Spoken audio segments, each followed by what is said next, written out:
This is a general disclaimer. Redlands Community College attempts to have the most accurate and up-to-date information listed in its content and delivery. However, your education is your responsibility. Redlands Community College or Roy Smith makes no guarantee in the accuracy of this information in this video and accepts no liability for the informational video. The information expressed is strictly the opinion of the author and the presenter, which is listed in the reference near the end of the video.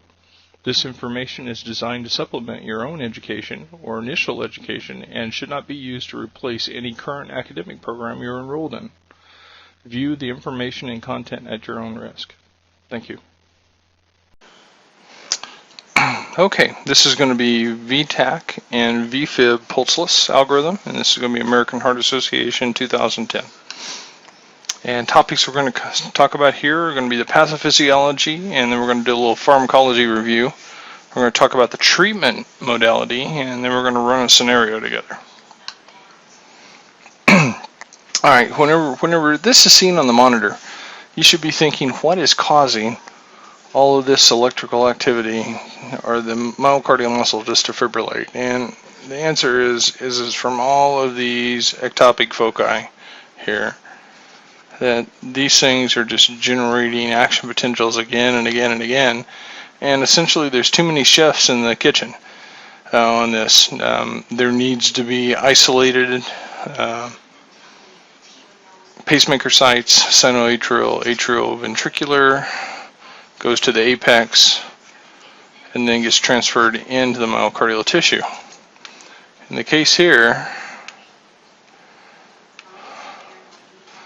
that is not the case. We have multiple places here that want to take over as the pacemaker site. So all of these interjecting continuously has the heart to the point to where it can no longer function or actually have an ejection fraction into the aorta. So this is ventricular fibrillation. And this is V-Tach. Now V-Tach comes in monophasic, and it also comes in polymorphic. This is the monophasic version. It's coming from one location, and even in that one location there's probably multiple cells that are generating. The ventricular muscle's intrinsic rate is 20 to 40 beats per minute. So to generate a rate this fast at 300 greater than 150 beats per minute, it's going to take at least 4 cells generating pacemaker beats from this region. Now these all look a little bit different.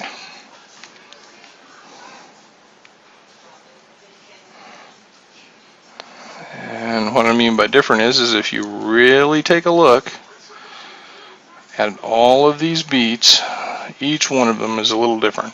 So each one of them probably come from a different cell. This can be pulseless. Later on, whenever we look at wide complex tachycardias, we can see that this can actually generate a pulse as well. In the case scenario here, whenever we have V-Tach that's pulseless, we treat it exactly like ventricular fibrillation. This is monophasic V-Tach, and it has characteristics that makes it look kind of like shark teeth. So quick identification whenever you're looking at this: if you have something on the monitor that looks wide and aberrant and looks like shark teeth, good chance it might be V-Tach. This is Torsades. This is another form of V-Tach. Again, this can be pulseless. This version can be polymorphic. And what I mean by polymorphic is many sites is where it comes from. And polymorphic V-Tach has a tendency to have this wave-like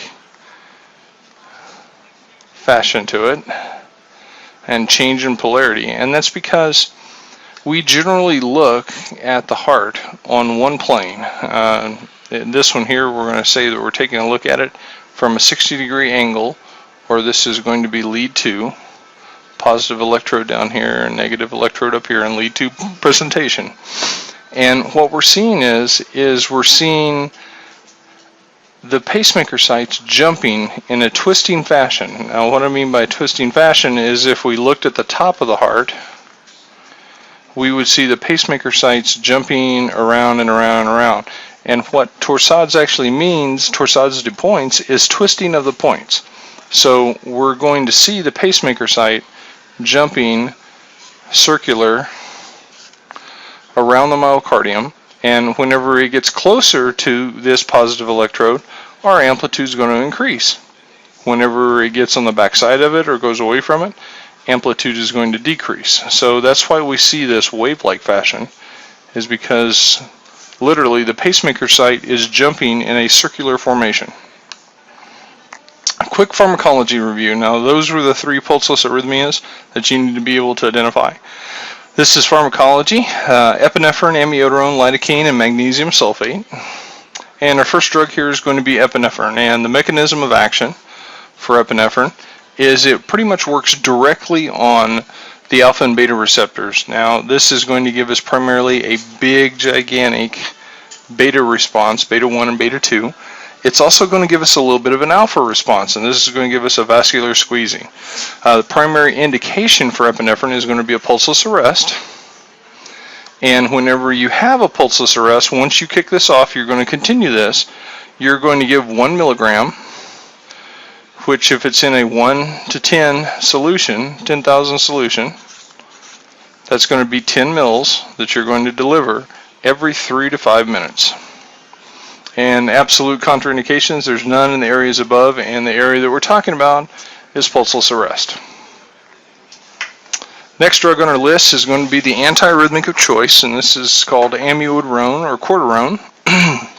The mechanism of action on this thing pretty much does everything in the heart. And what I mean by that is we have 3 things that we can really control in the heart. We have the sympathetic and the parasympathetic nervous system. We have calcium channels that release calcium so that the action potential can continue. And then we have essentially a sodium-potassium pump that generates the action potential, and that's this guy right here. This is how the action potential travels in the actual muscle tissue, is through fascicles that are in the myocardium, and these fascicles change the polarity. Potassium is pretty much inside the cell, sodium is going to be on the outside cell, and these flip and cause an action potential to increase. Now, this causes the electrical stimulus to travel down the muscle tissue itself. So these are the properties that we can adjust. Again, sympathetic, parasympathetic, these are going to be adrenergic receptor sites. These are going to be cholinergic receptor sites that we can adjust. Calcium channels, and calcium channels are in 2 things: smooth muscle and pretty much any kind of fascicle that we would have in the heart. Now, fascicles would go from pacemaker cells to actual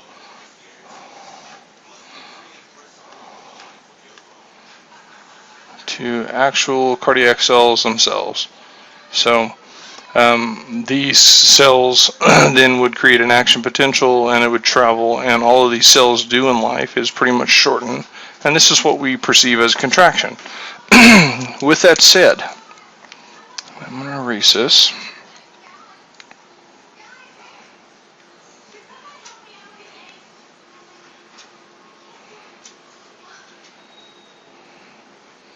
With that said, amiodarone pretty much works on alpha and beta, and this is from an increase in parasympathetic tone. It blocks the potassium. It holds a von Williams classification in doing this of a class 3, which means it blocks the potassium, and it also has a calcium channel blocker in it. Now, this out of that list of things, sympathetic, parasympathetic, calcium channels, and the sodium-potassium pump, this is calcium. How many of those did amiodarone hit? And the answer is it depresses kind of all of them. Now, we give this a primary indication in Vtach, and this is with or without a pulse, ventricular fibrillation, and obviously Vfib is going to be pulseless.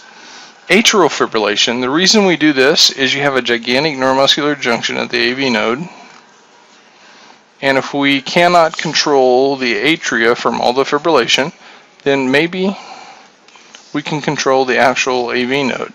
So it's indicated for AFib, and it's also indicated for SVT, and these would be the wide, complex SVTs, where we don't really know where it's coming from. This might be Vtach, this might be SVT. So again, it's a multi-use antiarrhythmic. Pharmacokinetics of this thing is this stuff sticks around like luggage. So 26 to 107 days. This is one of the reasons why there is no maintenance drip on this drug or on this antidysrhythmic. And what we essentially do, and I'm going to adjust this. This is 5 to 10 minutes, and it depends on the amount of amplitude, and I'll speak about that here in a second. The adult dose is going to be 300 milligrams, and we're going to give this in a bolus format, or give it very rapidly. They are pulseless already. Erase some of this here.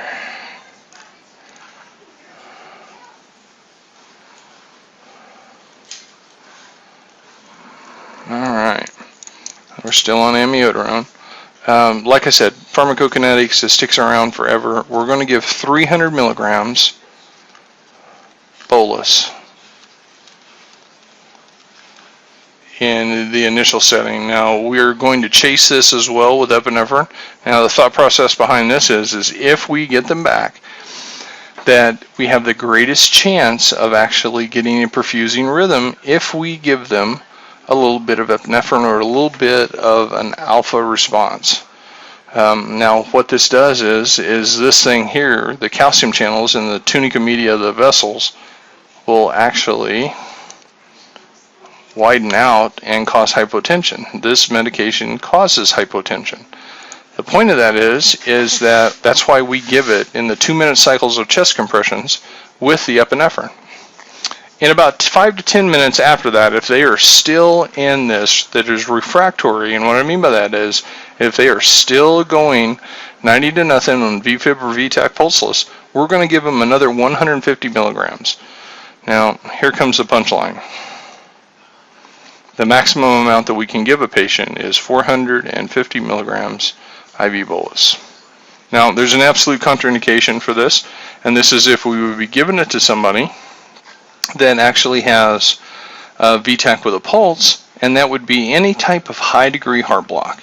And the reason that that's an absolute contraindication is an antidysrhythmic that is this potent would definitely cause more complications to someone that had a physical block present.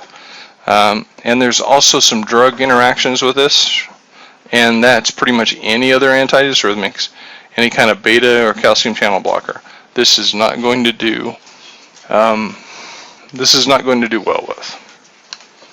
Lidocaine, next drug on our list. This is an isolated sodium channel blocker, so again, we can draw out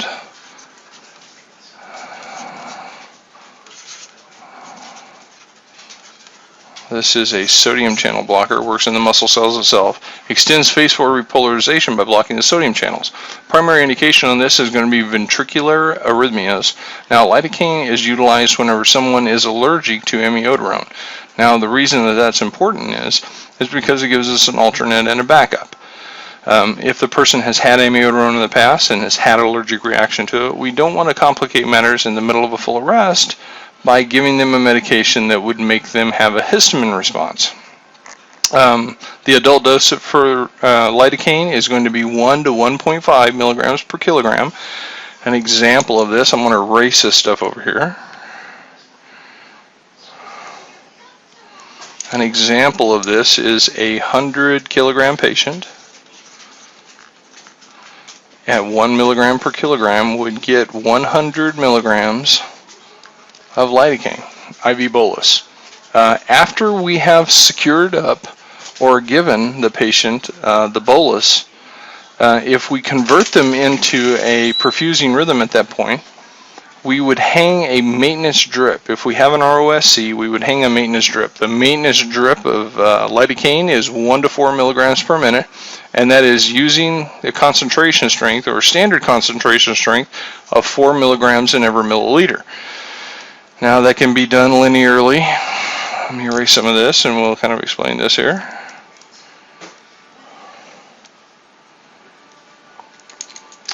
that lidocaine, if you have 0 drops, you have 0 amount of drugs. If you have 4 milligram of drugs using a 60 drop set, that would be 60 drops. If that is 2 milligrams per minute, 30 drops, 3 milligrams per minute, 45 drops, and 1 milligram per minute would be 15 drops. So if your patient received 100 milligrams and you converted him, our general rule of thumb is however much that we use plus 1. And what that means is we would start him off at 2 milligrams per minute, which would be 30 drops per minute, or 30 mils per hour using a 60 drop set. Absolute contraindications of this is obviously if they're going to have an allergy. Another one is if they have a high degree heart block, this is not going to be a healthy drug. Again, if you have anybody that has a physical block, you should not put on board a pharmacology block as well. Magnesium sulfate, number one cause for Torsades de points, or that polymorphic Vtach, is going to be low magnesium levels. So the mechanism of action for this kind of displaces calcium ions and relaxes smooth muscle. It will also do this to the cardiac muscle in the event that low magnesium levels are evident. The primary indication for this is low magnesium levels or torsades. We can also give it for eclampsia to stop the actual seizures. The adult dose on this for torsades, and I'm going to point up to here, is 1 to 2 grams over 1 to 2 minutes. Absolute contraindication for this is if they're going to have renal disease or if they're anuric, which means they make no urine. Completely dependent on dialysis would be another one. However, taking into consideration, if the patient is still in torsades and we think or we suspect that they are hypomagnesiemic, we should probably call for medical control support on this. But I believe that the indications would be present to go ahead and initiate some magnesium sulfate. The treatment algorithm for American Heart Association 2010 is pretty much going to be CAB ABCs. Now, how we're going to do this is we're going to do this in 2-minute cycles of CPR. So, CAB, on the BLS side, we're going to check for responsiveness. If the patient's not responsive, we're going to check for a pulse. If there's no pulse, we're going to start chest compressions. Then we're going to do the airway and breathing portion, and we're really going to stick in the BLS mode for a while here. Oropharyngeal airway, high flow oxygen just flowing into the mask and ventilating them in a 30 to 2 while we're in BLS mode. At the point that we get BLS started and we bridge to ALS, we have some sort of monitor present. We're going to do what is considered an ALS bridge. And what an ALS bridge is we're going to need IV-IO access, and we're going to need some sort of advanced airway.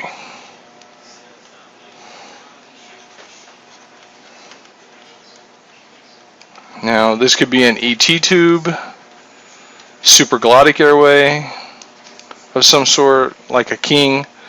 We're going to do this in the order of ABCs, airway, breathing, and circulation. So after we get the CAB initiated, if it looks like we can quickly get an IV on board, starting the IV would not be incorrect at this point, so that we can push our first drug in the ALS bridge. If it looks like it's going to be a little while, and we have enough ample resource, we should start with the airway, drop in the ET tube or the supraglottic device, and then go to the IV or the IO.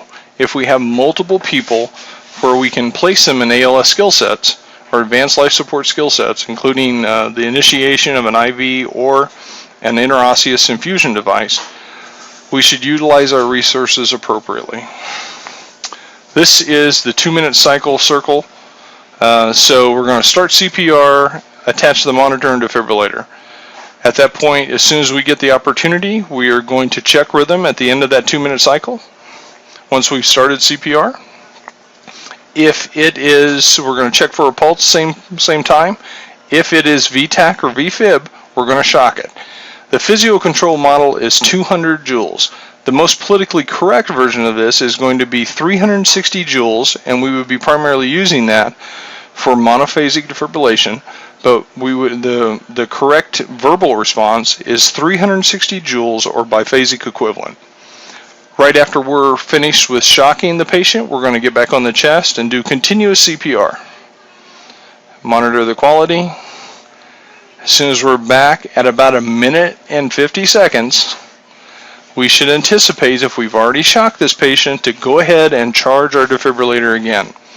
At that point, once the defibrillator is charged, we would stop CPR, check for a rhythm, look to see if it's Vfib or Vtach, and initiate a shock if indicated. Once we obtain the ALS bridge, we have the ability to push drugs through an IV or IO, and we have the ability to ventilate the patient with an advanced airway. That's whenever we start mixing the drugs. As soon as the IV access is placed, please push 1 milligram of epinephrine.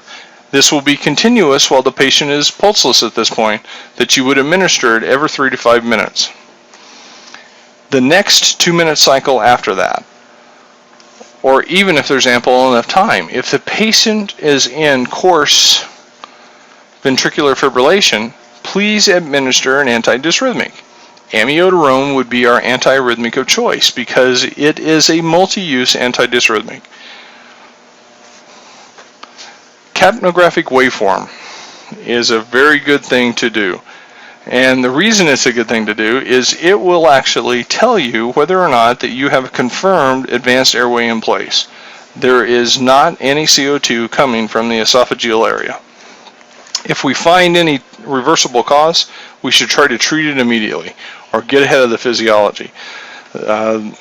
If it's caused from a reversible cause, and these are going to be the H's and T's, then if we do not treat it, that cause probably got them into full arrest to begin with. So the algorithm is as such. We're going to start off with BLS. We're going to check for responsiveness, and then we're going to check for a pulse afterwards.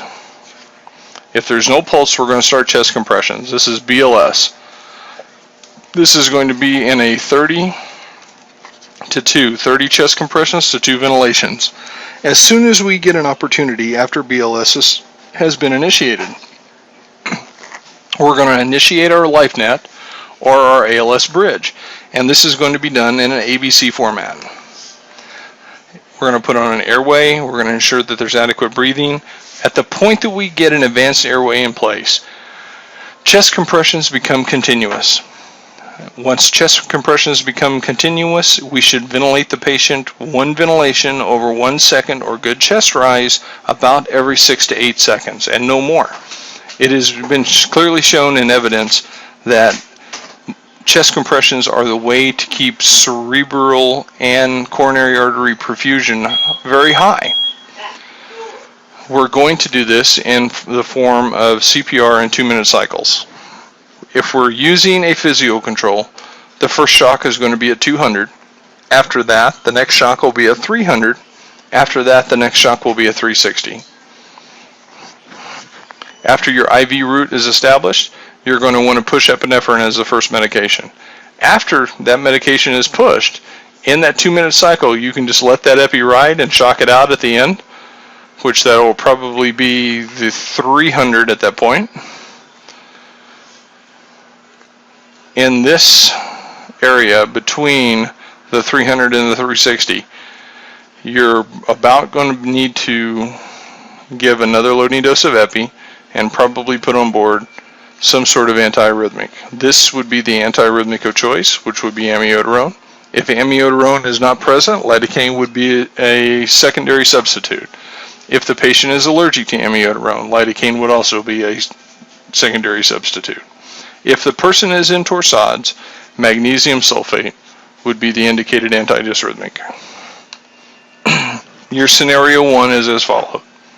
You have a 45-year-old male that was found unresponsive in the park.